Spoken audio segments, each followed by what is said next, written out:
3, 2, 1, go.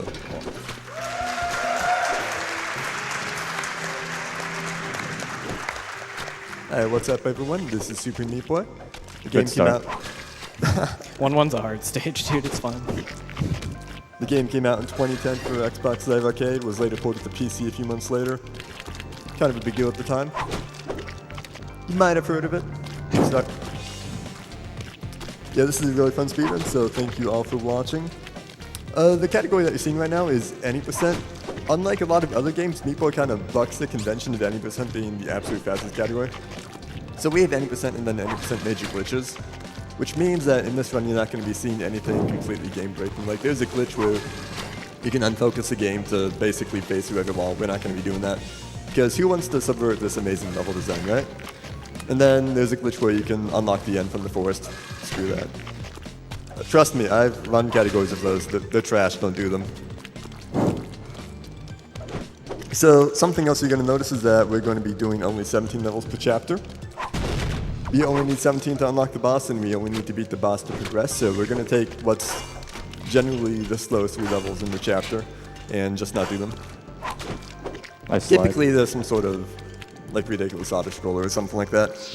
It does take a little bit of time to exit back to the map and skip a level, which is it's an additional 3 to 3.5 seconds depending on your loading speed. So sometimes we play a longer level if it means we don't have to go back to the map, but in general we just skip the 3. Alright. That was interesting. In general we just skip the 3 longest levels. Now you've also probably noticed that they've been pausing a bit. Pausing, like, even though this is no major skips, there are still a few glitches that we use in the run. And pausing activates what is by far the most famous one. It's called the auto jump. So what happens is you hold jump and then you pause. And then you let go of jump and you unpause. And this game has some fairly questionable programming. No offense to the devs, I know you're watching. Shout out to Tommy. Yeah. But what happens is you confuse the game into thinking that you're both pressing and not pressing jump at the same time by doing that. And so the game's going to think, and it's going to think you're pressing jump every frame. And what it's going to do is it's going to think, okay, jump was not pressed last frame or last game time unit or whatever it is. That's true. But jump is being pressed this frame. That's also true. And so it's going to try to make you jump every single frame. And typically if you use a turbo controller in some other game or whatever, that's on a 60 FPS game, that's going to be 30 Hz autofire. On this game, you get 60 Hz, so this is objectively the strongest autofire known to mankind. And I just kind of want to emphasize that, because our game is that awesome. Now, auto jump, because walls, the boundaries of them are sometimes a bit fuzzy. Like, it's hard to explain without showing you some screenshots, but if you've ever hit a wall and just slid up it instead of wall jumping off it or something like that, that's kind of what I'm referring to here. So auto jump sounds like it would be useful in a lot more spots than it actually is, because it's a little hard to control. And you tend to get those wall slides or hop slides, a less severe version of that. You get that a lot more often. And you also have the pause time to activate it, so it's not useful in every stage in the game. It did, however, used to not be used in the run, and I'll be talking a little bit more about that later. Something else that you're going to see is when you beat a level and progress to the next level, sometimes, well, not sometimes, always, the game's going to take a frame before it updates your state, the character state. So for instance, if you beat the game and, not beat the game, if you beat a level and you're on a wall or on the floor, the first frame of the next level, you're going to still be able to wall jump or jump off the floor or whatever. The game won't have updated that yet. So what you're going to see coming up very shortly on Warham's screen is he's going to do an auto jump at the beginning of the level, and he's going to actually start the level by jumping off of the air because it's still going to think that he's on the wall from the previous level. And that will let him get a really cool cycle skip that you just saw. Something else you may have noticed is that the game tracks keyboard inputs and controller inputs differently. There's a few more functions on keyboard than are available on controller. Both of these players are on controller. No. I made a menu. Oh no, I did it twice! Dude, it's fine. I died on Chad. You got time. We are the top speedrunners, guys. Don't worry. It's under control. They We're got this. professionals, quote unquote. They got this. Yeah, there we go. Okay. Go Fins. Yeah, Chad is kind of hard. Yeah, Chad's pretty tricky. You have to get this key. Like, the strat isn't hard, but you have to be fairly precise to get that key and skip a cycle. Uh-oh. And you also have to wait a bit before getting the key at the end, or else Chad, like, you see how he speeds up at the end? If you get the keys too fast, he won't do that, and you'll lose like 5 seconds or so. So that wait there is intentional. Yeah, back to what I was saying before. When you beat a level, you know, like if you've played the game, you know how you have to hit A once to watch the replay and then hit A again. And that will move to the next level. There's a key on the keyboard, literally the letter A. You press that key and you don't have to watch the replay, you just go straight to the next level. So by doing that, we typically rebind, if you play on controller, we typically rebind with joystick key. But yeah, that saves 1 button press per level. The S key does the same thing, but for exiting back to the map. And there's also a W key that does it for replaying the level, but that's only useful in some of the glitch categories. So yeah, Factory has these really weird elevators, and you just saw this on Ham's screen, but if you jump into them, you can get some additional velocity off them, and they work. It also matters a little bit, I think. I'm not 100% sure because this game is really weird sometimes, but it matters a little bit how fast you're moving when you... Like if you're falling down them and then it pushes you back up, it matters a little bit how fast you're moving when you fall into them, even though it doesn't seem like it should. There's things like that. And there's also like a bunch of standard platform mechanics. Like you want to be falling when you go over an edge instead of just running off it, so that way you get the additional fall speed. Like things like that. There's a whole lot of things going on in this game. And it's kind of it's really an amazing speed game. It's an incredible rabbit hole. The record is pretty optimized, and even so, there's still at least 30 seconds worth of improvement that can be made on it, so... Like, all of us... to Hambano. Yeah, all of us... I think the player here with the least number of hours in the game is... got something like 500 on this couch. Not counting Metal, who's still working on his first playthrough. Someday he'll beat the Yeah. game. What? I'm just playing you. I've personally got a lot more than that. Ham has got a lot more than that too. I think Vince does as well. So, again, this game is an extremely hard speedrun for a lot of those reasons. So you notice that we skipped stages 12 and 13 in Factory. That's because if you play stage 18, then the skip was not thought to be possible for a while, but if you play stage 18 and you get that skip first try, where you kind of auto-jump into the key block as it disappears, Fins just went for it. Unfortunately did not get it, but if he would have gotten it, he would have saved 4 seconds over just doing stages 1 through 17 in this chapter straight through. So that's kind of the routing decisions that you have to make in this game. There's definitely a current of... There's definitely a current of execution to that.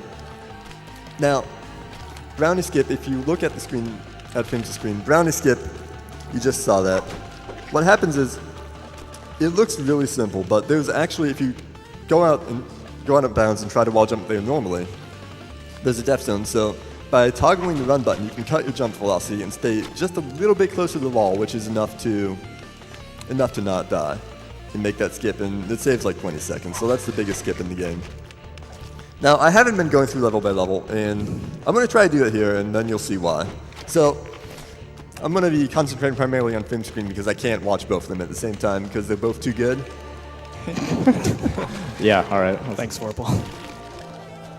Alright, so we've just seen 4-4 here, and 4-5, you have to hold right at the beginning here, because otherwise you can't make this cycle, and you gotta let go of run.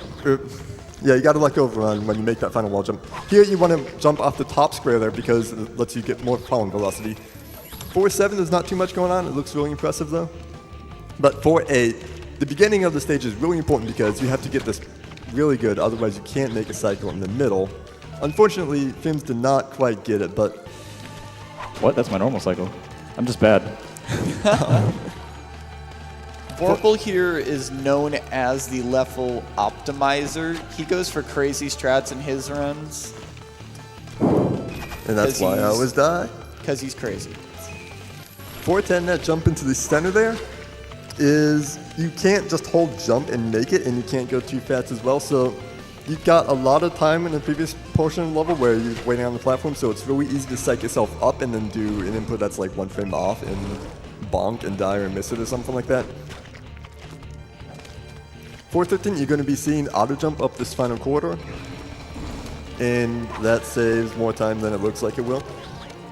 On 414, the laser skips are pretty cool.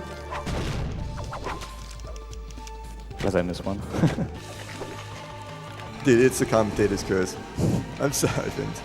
On 15, you want to have some pretty precise jumps to manipulate that, like, charging Hellmouth thing to go where you want. We typically call them chompers or whatever.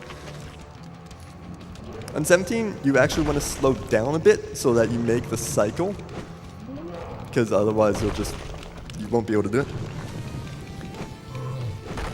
So Yeah, for like- say like those laser skips,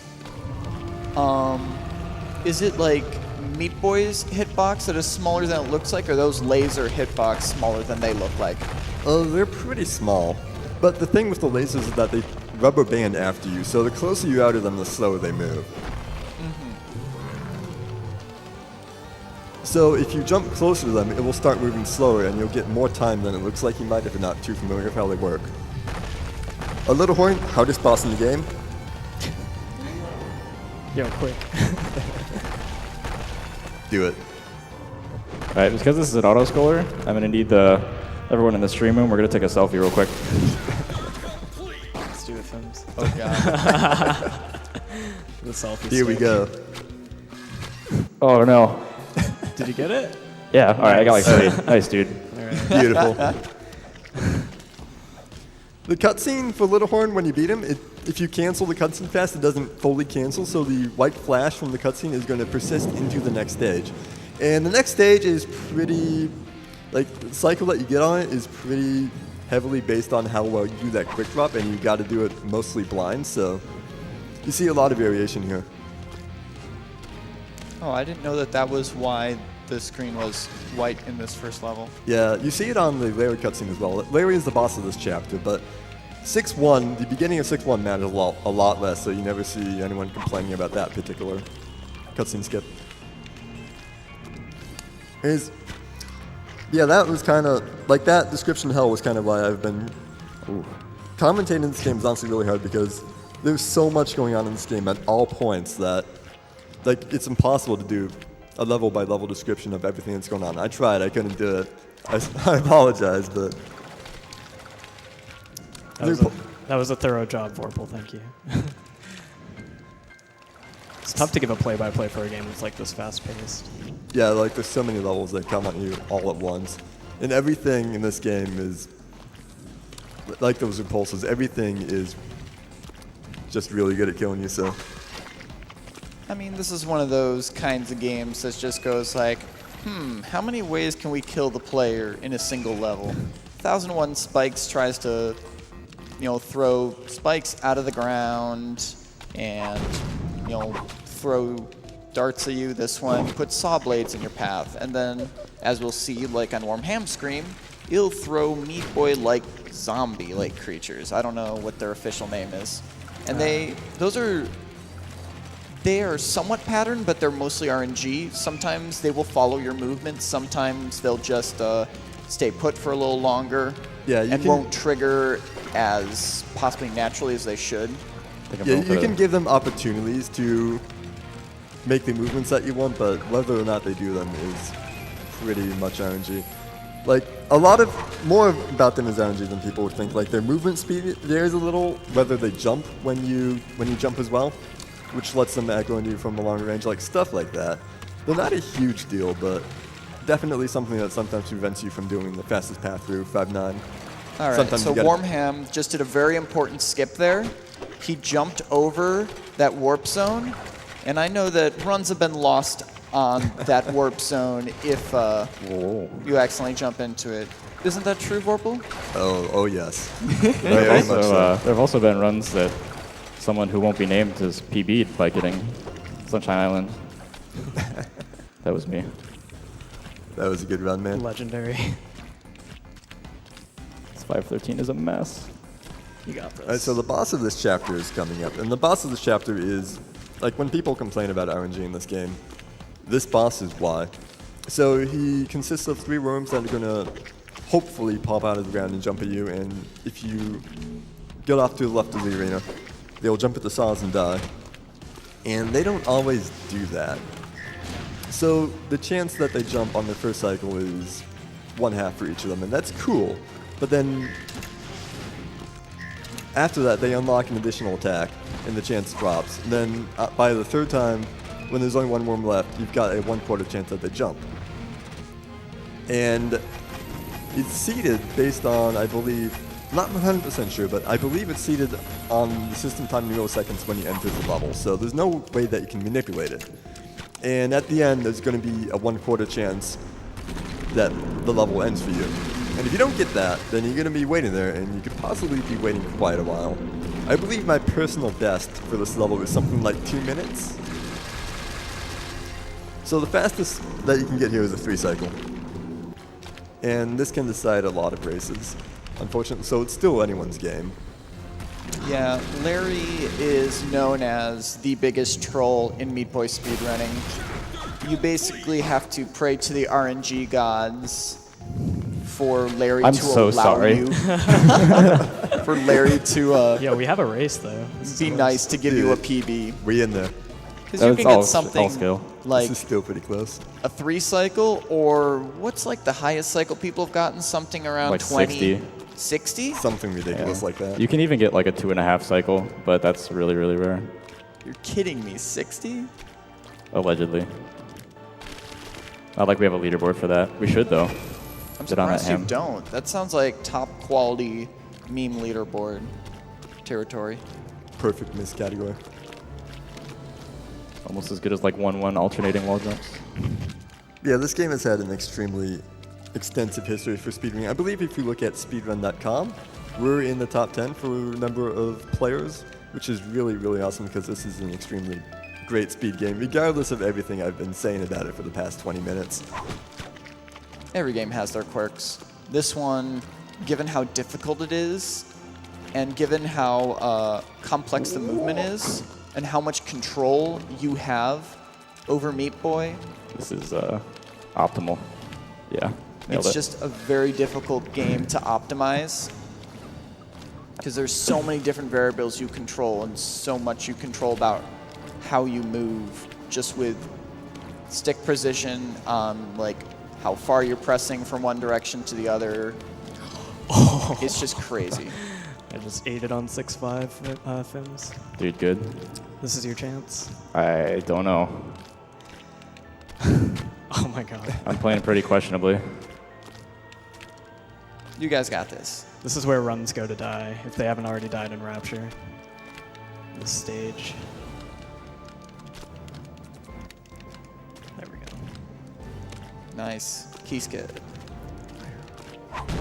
And now Wormham is going to the final boss, Dr. Fetus.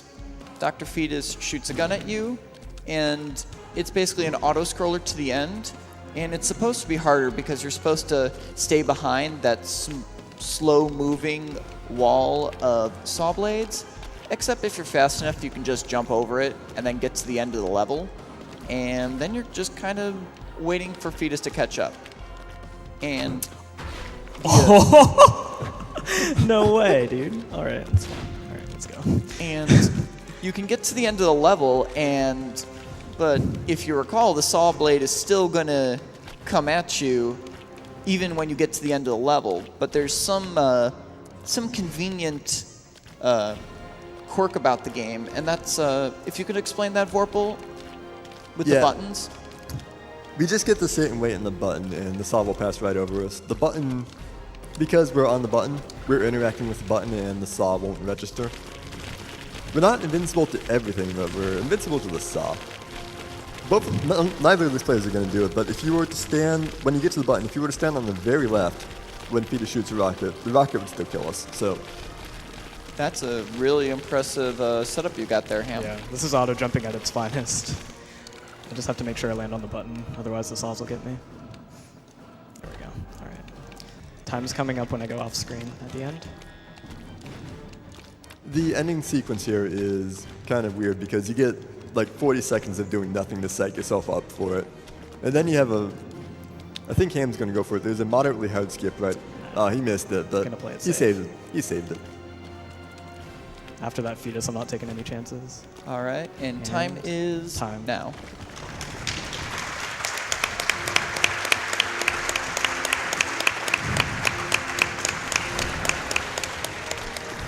Thanks. Finish strong, Fims. You got this. It's a very questionable run. Let's see fast escape right now. Let's go. Yeah, I'm Oh sure my Uber God. would be happy.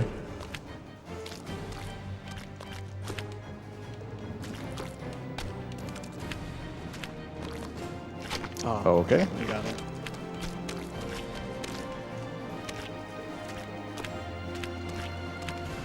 You got this, dude.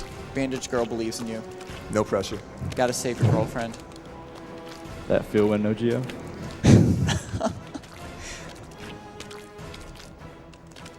And that's time for Fims. And that's Super Meat Boy, everyone.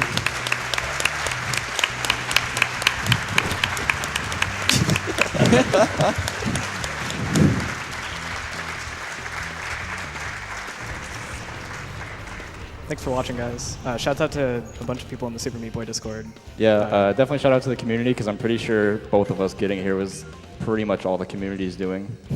Raised a lot of money to get us here. Yeah. Shout out to Camel for submitting for me when I forgot to submit and was at work. So he's kind of the reason this run happened. Clutched it out. Yeah, I think that's all our shout outs. Yeah. Shouts out to King Shrooms. Yeah, Shrooms. And Banu, who probably can't watch, unfortunately. Yeah, everybody watching. Hank. 7. It goes on and on. Thanks Yeah. for